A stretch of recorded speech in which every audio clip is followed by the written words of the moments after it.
Hi, I'm Kelsey Anderson with the Tigard Police Department, and this is our video newsletter for April 2024. And April is Child Abuse Prevention Month. So with me here today is Detective Casey Mays. And Detective Mays, this is unfortunately one of those things that you wish you never had to investigate, you wish never happened, but unfortunately it is a very common issue. Yes, so my job here at Tigard, I investigate person crimes, and the number one case that I am investigating is involving allegations of child abuse. That's just the most common thing that you see. Yes. Okay. So when we talk about prevention and some things that might help parents and families better protect their kids, what are some pieces of advice that you would give them? One of them would be to talk to your children about the proper names for private body parts.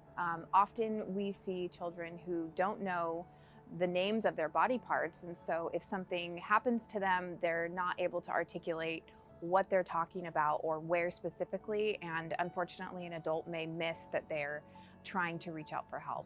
Yeah, that is so important. Another easy thing that you can talk to your kids about is the difference between a secret versus a surprise. How would you explain that?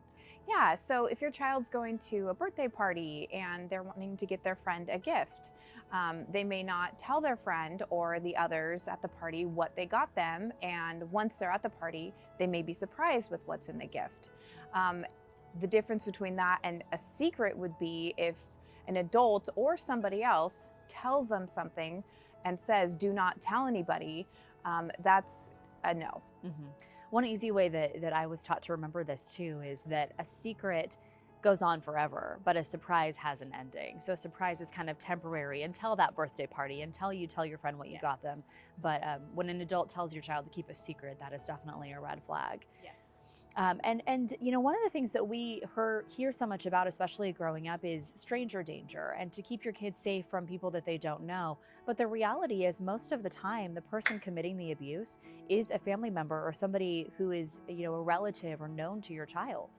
Yes, it can be, which is why it's so important for parents to talk to their children about who safe people are, and especially adults, whether that be, you know, a teacher at school, or the parents themselves. But yes, unfortunately, sometimes family members cannot all be trusted. Mm-hmm. And so giving them someone outside of the family who they know is a safe person, like you were saying, a teacher or maybe a counselor, those are all really good pieces of advice as well. If somebody is suspecting that abuse is happening, what kinds of resources are out there? What should they be doing? The non-emergency phone number in your area is always a great number to call if you're concerned about a child. If a child is in imminent danger, always dial 911. And the child abuse hotline is another great resource. Okay, well, Detective Mace, thank you so much. Every month, we also take a look back at the previous month's calls for service. And in March, your Tigard police officers responded to 3,173 calls for service. That's an average of 102 every day. We also want to tell you about two important events that we have coming up right here at the Tigard Police Department. The first one will be held on Saturday, April 20th, and that is Shred Day. This is your chance to come on down and bring any kind of documents or paperwork that you have at home that may have your sensitive information on it. Bring it by. We have a shred truck here, and we will make sure that that gets safely shredded and disposed of to help better protect you against identity theft. That will be held starting at 9 in the morning and going until noon, or until that shred truck is full. And then a week later on April 27th, we're having the Drug Takeback Day, also right here at Tigard PD. That is from 10 a.m. to 2 p.m. And that's a chance for you to clean out your medicine cabinet. Bring by any unused or expired medications, and we will safely dispose of them for you to help keep them out of the waterways, out of the hands of kids, and out of the hands of those who may be struggling with addiction. That does it for this month. Please stay connected with us on whatever social platform you use.